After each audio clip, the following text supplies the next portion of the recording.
Big World, Big Adventures, the Movie Storybook. One sunny morning, Thomas is puffing around the island of Sodor when he sees a little yellow racing car flying around the bends beside the tracks. "Hello," peeps Thomas. "Want to race?" "Race?" replies the car cheekily. "What, a little racing car like me against a big tank engine like you? All right, mate. Ready, set." Thomas races off before he can say go. But the racing car is toying with him and he speeds ahead, leaving Thomas struggling to catch up. Ace arrives at Farquhar Station first. "That was amazing," squeals Thomas. "Who are you?" "My name's Ace," laughs the little racing car. "And I'm on a race round the world. 5 cross-country rallies on 5 different continents. Africa, South America, North America, Asia, and Europe. I'm here to catch a ship to the first race." "Oh, wow, that's so exciting," replies Thomas. "I've always wanted to see the world." "Then why don't you?" smiles Ace. "You could be the first railway engine to go all the way around the world."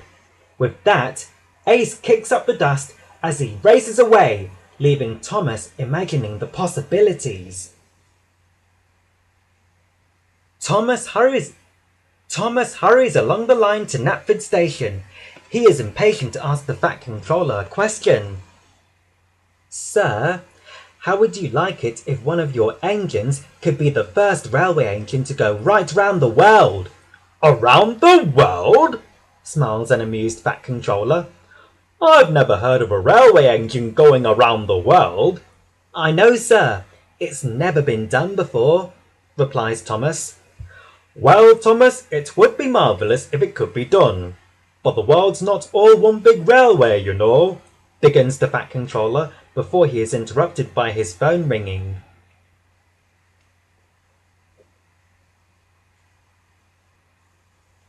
The Fat Controller comes out of his office to discover that Thomas is missing. The engines search around Sodor for him, but he is nowhere to be found. A few days later, in the city of Dhaka on the west coast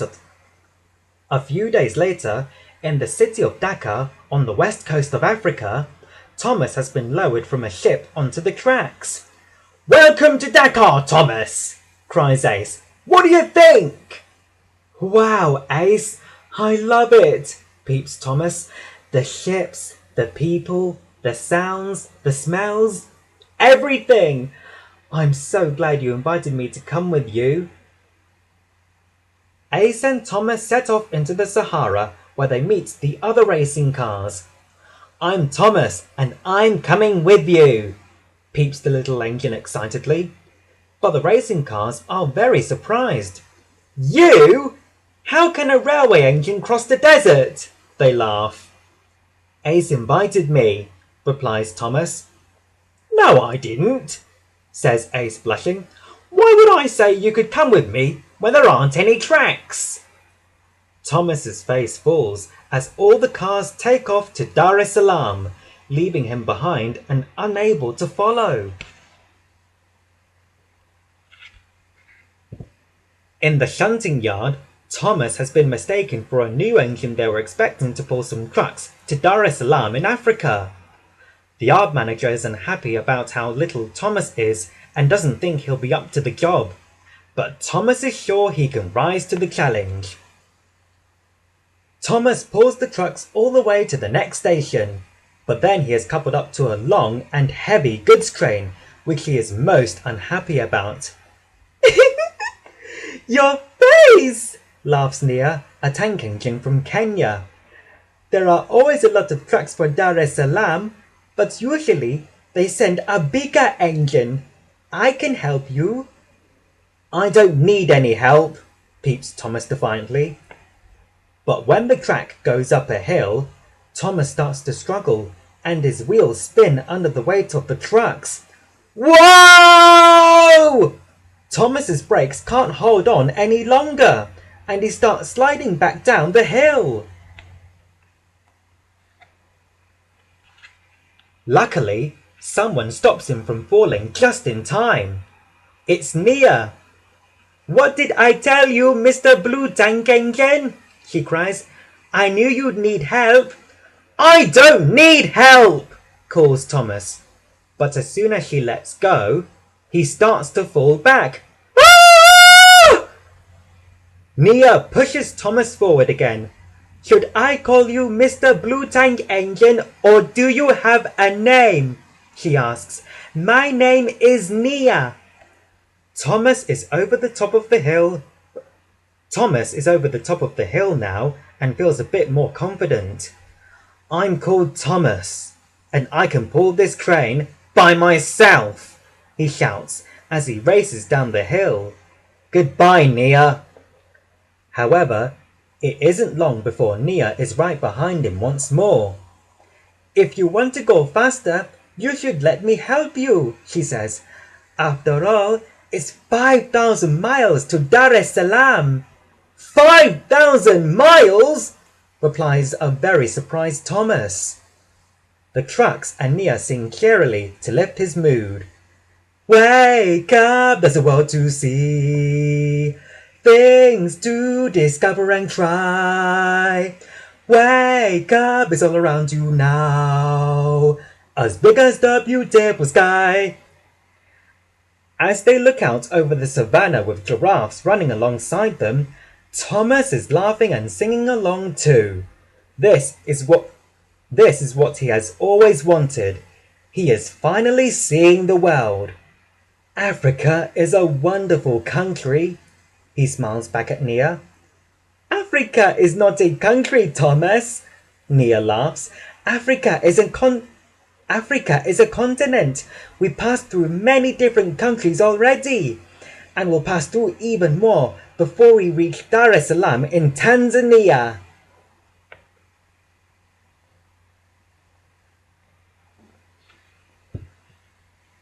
Meanwhile, in the part of Dakar, the Fat Controller has just arrived. After a thorough search of Sodor, he discovered that Thomas was loaded onto a ship to Africa, and he's here to bring him back home safely. "Have you seen a little blue tank engine?" he asked the locals.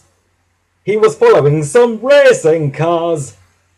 "Ah, they went into the Sahara," replies a camel herder. "The desert?" cries the Fat Controller.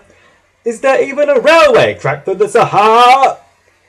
But before he can finish his question, the camel steals his hat and begins eating it.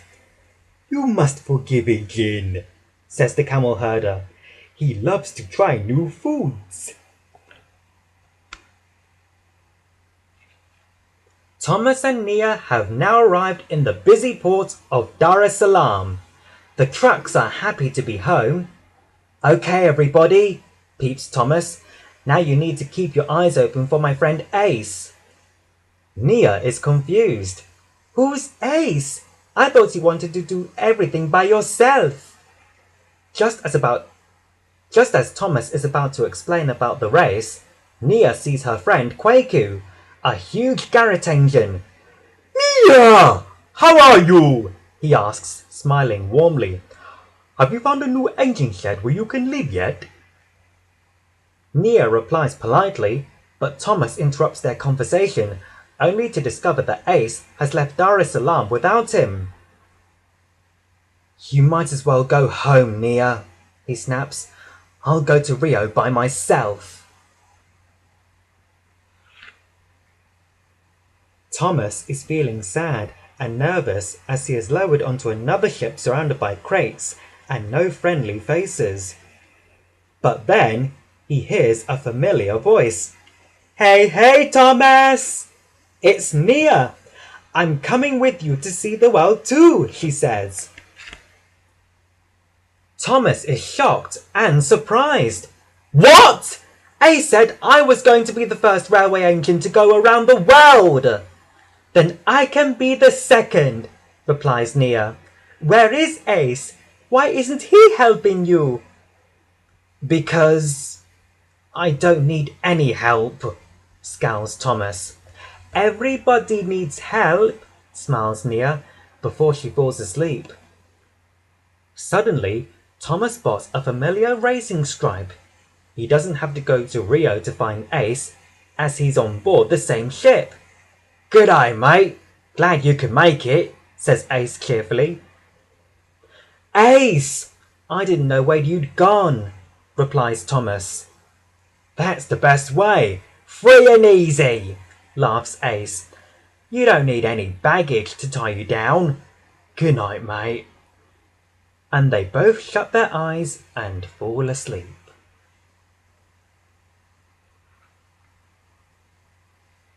Thomas is woken by bright carnival music. "We're in Rio de Janeiro, Thomas!" cries Nia. "Brazil! Continent number 2, Thomas! South America!" shouts Ace. The next race is through the Amazon, and with that, he's off. Thomas is impatient to follow him, but he'll need to agree to carry more cargo first. "If you take this coffee to San Francisco, you can fill up with all the coal and water you need," says a railway worker. Thomas agrees and is surprised as Nia pulls up beside him. "We can take it together!" she peeps happily. Thomas is disappointed that he isn't going with Ace instead. As they travel through the hills and open countryside, Nia and the coffee trucks begin to sing again. "We're friends, we're friends, that's what we are. We're friends. And if we're not friends yet, then we could be. And I bet you and I will get to be friends in the end." Thomas is grumpy as they make their way into the Amazon. "Maybe we should stop for water soon, Thomas," peeps Nia. "I have extra tanks, but you must be running low by now." Thomas is about to reply when Ace races past, crying, "Hey, Thomas! Look at me!" Thomas is so happy to see Ace that he races along after him, straight past the water tower.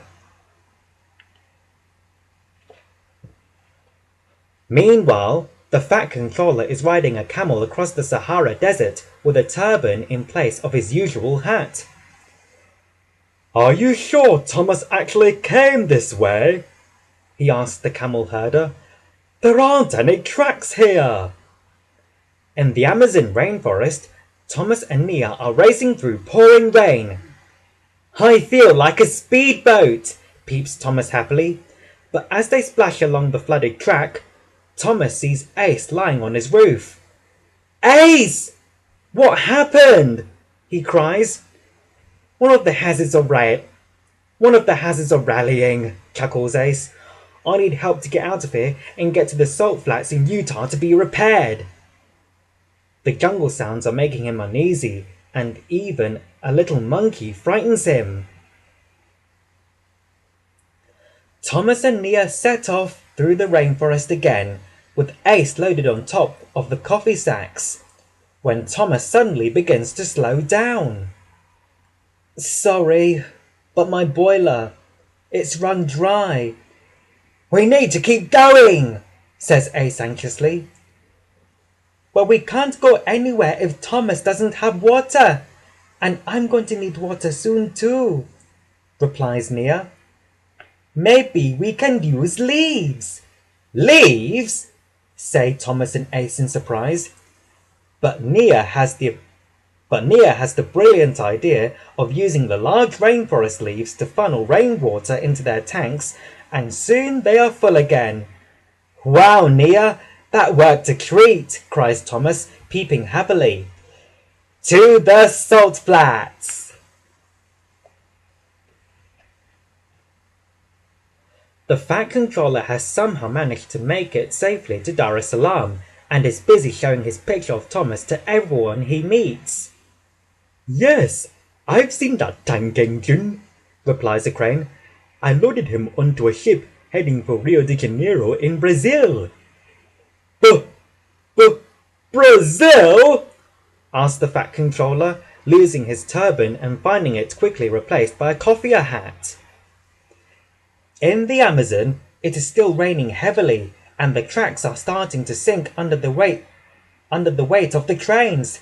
Hurry, Thomas! We must find solid ground or we'll get stuck, cries Nia. Full steam ahead! 1, 2, 3! With that, Thomas and Nia both go full throttle, but as they race on over the bridge support is washed away, leaving the track dangling over the water. Oh no! Nia! Hurry! gasps Thomas, and with one big push, the last coffee trucks clear the bridge, just as the tracks collapse into the rushing waters below. Yes! We made it! cries Nia. We're a good team, aren't we, Thomas? Thomas smiles happily as Ace rolls his eyes. Nia and Thomas steam on cheerily through the up through Central America towards Mexico. Ace is in his element, singing along with the coffee trucks. Free, free and easy. Set me on the road again, let me feel my tires spin. Give me freedom, that's a must, I'm gonna leave you in the dust. The trucks rock in time to the music, but Thomas is confused, and Nia is more unsure of Ace than ever. In Rio de Janeiro, the Fat Controller is showing his picture of Thomas to a diesel shunter. Yes, I saw this engine. He was the one taking the coffee to San Francisco, replies the shunter. San Francisco! Exclaims the Fat Controller. But then he spots a picture of a small propeller plane, which gives him an idea. Meanwhile, Thomas, Nia and Ace have now reached the USA and are travelling through Arizona in the southwest.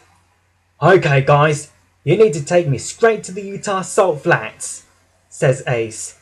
That's where the next rally is going to be held. North America, continent number 3. But we're being useful, Ace. People are waiting for this coffee, replies Nia. The Salt Flats are not on our way. I'll tell you something that's even more important than being useful. Having fun. Isn't that right, Thomas? Cries Ace. Thomas wants to keep the peace, and he smiles. But Nia is hurt. I know how to have fun too, you know, she says, letting her brakes off and sending Thomas backwards down the track. Thomas and Nia almost hit another engine, but they miss it just in time, and they giggle as they pull the trucks back up the slope. Ace is now feeling jealous of their friendship.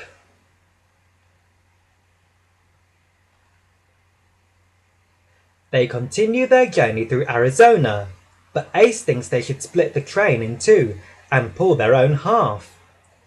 But we're all going to San Francisco, says a shocked Nia. The coffee would definitely get delivered on time if you were racing, Nia, replies Ace, trying to calm her. Unless you're worried that you can't keep up with Thomas. Nia rises to the bait, and soon the trains are uncoupled and the trucks are rearranged. They start to race along the line, side by side and neck. But as they pass the signal box, Ace shouts to Thomas's driver to turn off to the Salt Flats, and the train plunges into a canyon at great speed. Ah! Cries Thomas as he sees an old western mining engine up ahead. But luckily the startled engine moves into a siding just in time to clear the track. Thomas slams on his brakes as hard as he can, coming to a stop just in front of a bend in the track. But the mining trucks are hurtling towards them, sending Thomas racing faster and faster, until he ends up on his side at the base of the canyon. Wow, Thomas! Chuckles Ace. What a ride! We should have stayed with Nia, replies Thomas sadly. Well, would you look at you, says the mining engine. No wonder you're lying in the dust, cowboy. This is not the Wild West anymore. There's a speed limit for a reason. Yes, I know, replies Thomas. We were going too fast. But someone needs to fetch the breakdown crane. Breakdown crane? We use people power and horsepower around here, laughs the old mining engine, chopping away and leaving Thomas and Ace lying in the sand.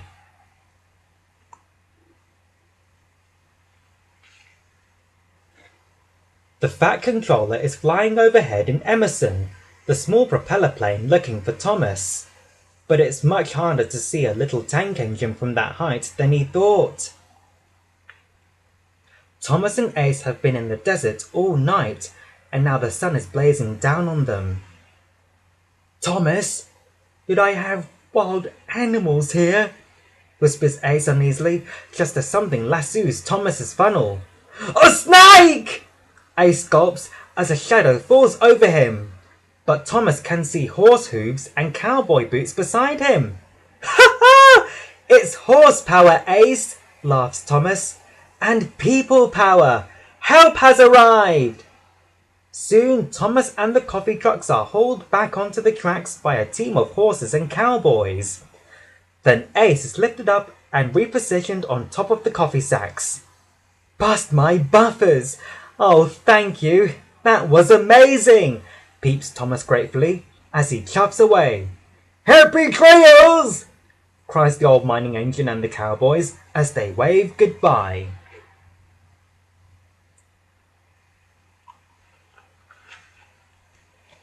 The Fat Controller has now reached San Francisco and is speaking to a friendly diesel shunter called Natalie. He's big. He's blue with a big number 1. Perhaps you've seen him, he says. Delivering coffee from Brazil? From Brazil? Natalie's face lights up. Yes, of course. I know the tank engine that brought the coffee. But she didn't look like that tank engine. Sorry. The Fat Controller sighs. Oh, Thomas, where are you?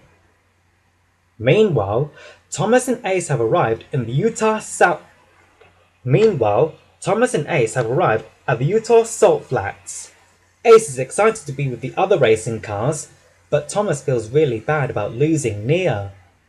I thought you wanted to be the first railway engine to go all the way around the world, says Ace. That doesn't matter now, replies Thomas. I've got something important to do. Good luck in the rally, Ace. When Thomas reaches San Francisco, he is disappointed to find out that he's missed Nia. She's gone to China, says Natalie. I guess she wanted to be super helpful someplace else.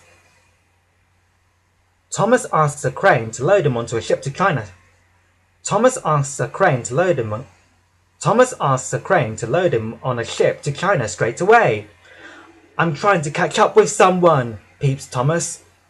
Must be a good friend, replies the crane. Yes, she is, replies Thomas, as he sings sadly. I'm sorry, so sorry, and as soon as I see you, that's exactly what I'm going to say. I'm sorry. I hope you're still my friend. I'm sorry, so sorry, my friend.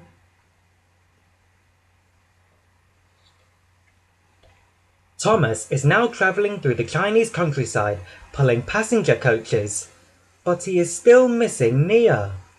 When he pulls into a platform, he spots Yong Bao, who he met at the Great Railway Show. What are you doing in China, Thomas? Asks Yong Bao. I'm looking for a friend from Africa, replies Thomas. I met a steam engine from Africa this morning, says Yong Bao. She was heading for the Rainbow Mountains. Now Thomas's face lights up and he races off past Yong Bao. But when he reaches the mountains, he's sad to find that Nia is nowhere in sight. Heavy snow is falling as Thomas continues up into the mountains, but he finally spots Nia in the distance. "I'm sorry, Nia," peeps Thomas. "I didn't want to play a trick on you. It was Ace's idea." "And that makes it all right, does it?" replies Nia, hurrying ahead. "No, because I went along with it," blushes Thomas awkwardly. "Nia, please! I'm sorry!" But his shouts are followed by the rumbling of the snow, and Nia's wheels spin on the icy tracks as she sees the avalanche. Thomas tries his best to help her, but they both slide backwards, faster and faster, until they hear a voice. It's Yong Bao with a snowplow. "Hold on! I've got you!" he cries as he pushes them to safety. The engines are relieved that Yong Bao came to their rescue.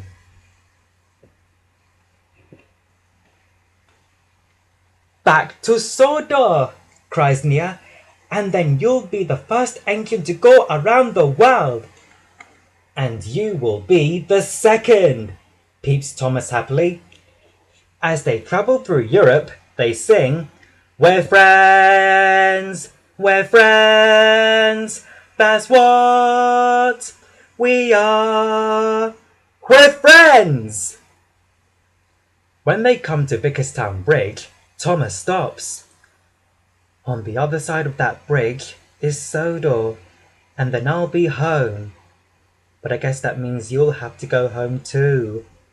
"That's not so easy for me, Thomas," replies Nia. "The shed I used to live in isn't even there anymore." "But that means you can stay on Sodor with me and all my friends," says Thomas. "I just need to speak to the Fat Controller. He loves having new engines." But in another part of the world, the Fat Controller is still looking for Thomas, unaware he'll find him back in Sodor. The end.